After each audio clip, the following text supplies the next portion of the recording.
Hello viewers, Nino பார்க்க போறது One Piece episode 1118 part 1.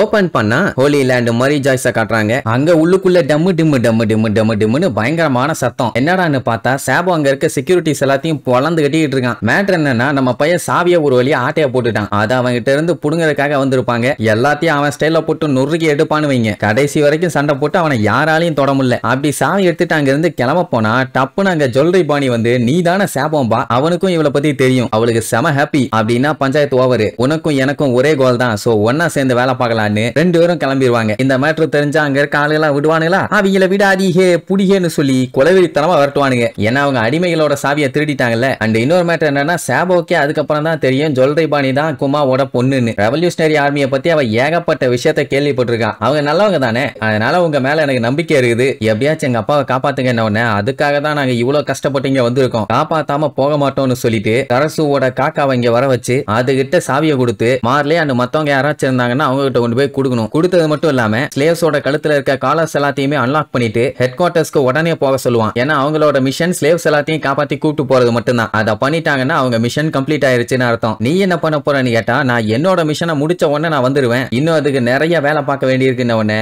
பத்திரமா வேலையை முடிச்சுட்டு வான்னு சொல்லிட்டு கிளம்பிடுவான். சாபோ பார்த்துட்டு சரி உங்க அப்பாவை காப்பாத்தினதுக்கு அப்புறம் அடுத்து என்ன பண்ண போறேன்ட்டு அவகிட்ட கேட்டா எக்ஹெட் ஐலாண்டுக்கு போறேன்பா. அது வேர்ல்டு கவர்மெண்டோட இடமாச்சேமா, அங்கெல்லாம் போனீங்கன்னா உனக்கு சேஃப்டி இருக்குமா, அங்க போறது அவசியமாங்கிற மாதிரி கேட்பான். அவ போயே தீர்வேன்னு ஒத்த கால்ல நிப்பா. என்னன்னா வேகாப்பங்க கிட்ட சொல்லி எப்படியாச்சும் அவங்க அப்பாவை பழையபடி மாத்தணும்னு. அதுக்காக தான் அவ கடலுக்கு வந்ததே. சாபோக்கு புரியல அது எப்படி பழையபடி அவரை மாத்த முடியும்னு. அவன் என்னடானா வெறித்தனமா அதை அவன் பண்ணியே ஆகணும், பண்ணலன்னா அவனையே சம்பவம் பண்ணிடுவேங்கிற மாதிரி வெறித்தனமா சொல்லுவா. இப்படி பேசிக்கிட்டே போயிட்டு இருக்கும்போது திடீர்னு பாத்தீங்கன்னா சாபோ அவளை தூக்கிட்டு மேல போவான். என்னடான்னு பார்த்தா ஆப்போசிட்ல ஏகப்பட்ட காட்ஸுங்க வருவானுங்க. நல்ல வேலை அவனுங்க பாக்குறதுக்குள்ள நம்மால எஸ்கேப். வந்தவனுங்க இந்த வழியா தானே வரதா கேள்விப்பட்டோம், எங்க போனாங்க அப்படின்னு சுத்தி முத்தி தேடி பார்ப்பாங்க. எங்கேயுமே இருந்த மாதிரி இல்ல. இப்ப என்னன்னா அங்க இருக்க காட்ஸுங்க கொஞ்சம் கொஞ்சமா குறைஞ்சுக்கிட்டு வராங்க. அது மட்டும் இல்லாம இந்த கோட்டையில ஒளியறதுக்கு ஏகப்பட்ட இடம் இருக்குது அப்படின்ட்டு கீழே நின்று அவனுக்கு பாட்டுக்கு லூசு மாதிரி பேசிட்டு இருப்பானுங்க. அட ஒன்னா என்ன பண்ணும், தேடிக்கிட்டே போனோம். அதை விட்டுட்டு ஒருவேளை இருக்குமோ அப்படின்னு அவங்களுக்குள்ளேயே ஒரே குழப்பம். என்னடானா லாஸ்ட் சேம்பரை பாத்துட்டாங்க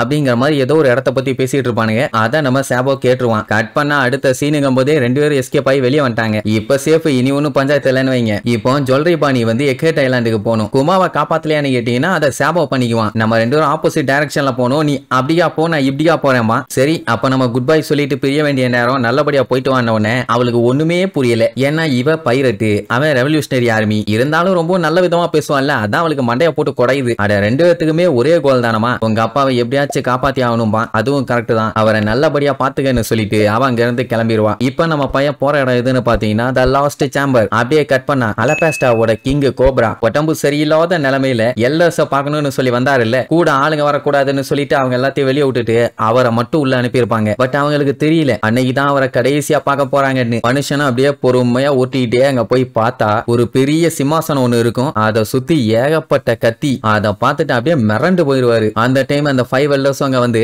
என்னமோ கேட்கணும்னு ஆசைப்பட்டியாமே அலபாஸ்டா கிங்டமோட கிங் கோப்ரா. என்ன மேட்டர்னு அவருக்கே எங்க இருந்து ஸ்டார்ட் பண்ணணும்னு தெரியல. சரி குத்து மதிப்பா ஆரம்பிப்போன்னு அவரோட பஞ்சாயத்தை ஏதாச்சும் சொல்லுவாருன்னு பார்த்தா அவனுங்கள பஞ்சாயத்துக்கு இருக்கிற மாதிரியே பேசுவாரு. வேர்ல்டு கவர்மெண்ட் வந்து 20 மொனார்கீஸ வச்சு ஸ்டார்ட் பண்ணது, அதுவும் 800 வருஷத்துக்கு முன்னாடி. அப்ப அவங்க எல்லாம் ஒன்னா சேர்ந்து அவங்களோட இடத்துல இருந்து ஃபேமிலியோட ரீலோகேட் பண்ணி நேரா மரி ஜாய்ஸுக்கு வந்துட்டாங்க. அவங்கள தான் இப்போ செலஸ்டியல் டிராகன்ஸ்னு சொல்றாங்க. உள்ளுக்குள்ள அந்த 20 ராஜாக்களையும் ஈக்குவலா தான் ட்ரீட் பண்ணிட்டு இருக்காங்க. இவங்கள யாருமே டிக்டேட்டர் ஆயிடக்கூடாதுங்கிறதுக்காக இன்டென்ஷனலாவே ஒரு எம்டியான த்ரோனையும் உருவாக்கி வச்சிருக்காங்க. அண்ட் அதை சுத்தி பாத்தீங்கன்னா ஏகப்பட்ட கத்தி இருக்கும். ஏன்னா அதுல யாரும் போய் உட்கார கூடாது, அதுதான் அங்க இருக்க ஒரு நியதி. இப்போ ஒரு 20 கண்ட்ரியில ராயல் ஃபேமிலிஸ் ஏகப்பட்ட பேர் இறந்துட்டாங்க. அதனாலேயே புது புது ராஜாக்களை செலக்ட் பண்ணி வச்சிருக்காங்க. அதனால இதுக்கு முன்னாடி இருந்த அந்த 20 பேர்த்தோட பேரை அவங்க ஹோம் கண்ட்ரீஸ்ல இருந்து ரிமூவ் பண்ணிட்டாங்க. ஆனா அலபாஸ்டா கிங்டம் வந்து டோட்டலாவே டிஃபரெண்ட். நெஃபல்டரி ஃபேமிலியை சேர்ந்த குயின் லில்லியோட பேர் மட்டும் ஃபர்ஸ்ட் 20 இயர்ஸ்க்கு அப்படியே மெயின்டைன் ஆச்சு. அண்ட் அவங்க பாத்தீங்கன்னா செலஸ்டியல் டிராகனாவும் ஆகல. அலபாஸ்டா கிங்டம்ல மக்களோட மக்களா தான் இருந்தாங்க. அதனால தான் 20 கத்தி இல்லாம அந்த த்ரோனை சுத்தி 19 கத்தி தான் இருக்கும். இப்படி கதையா சொல்றதை கேட்டவனே இப்ப என்னடா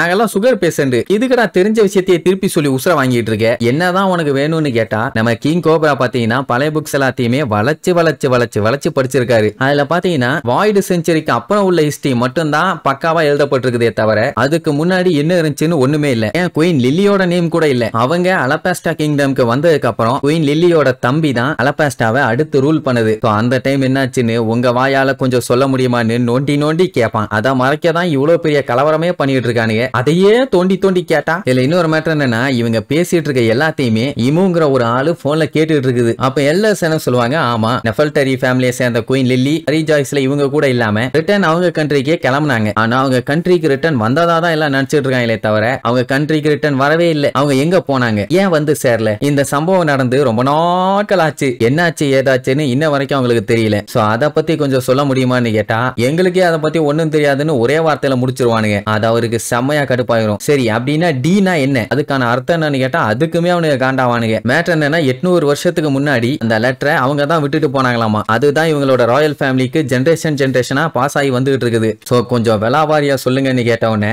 எல்எஸ்ஏ அப்படியே இருச்சல்ல நின்னுட்டு இருப்பானுங்க. என்ன இவன் ஓவரா கேள்வி கேட்டுட்டு இருக்கானேன்னு. இதனால்தான் ஒருவேளை கடுப்பாகி போட்டு தள்ளிட்டானுங்களோ. சரி அவனுக்கு என்ன ரிப்ளை பண்ணானுங்க, வேற யாரு போட்டு தள்ளது, அந்த ஈமுங்கிறது யாரு அப்படிங்கறத அடுத்தடுத்த எபிசோட்ல பார்க்கலாம். டாடா.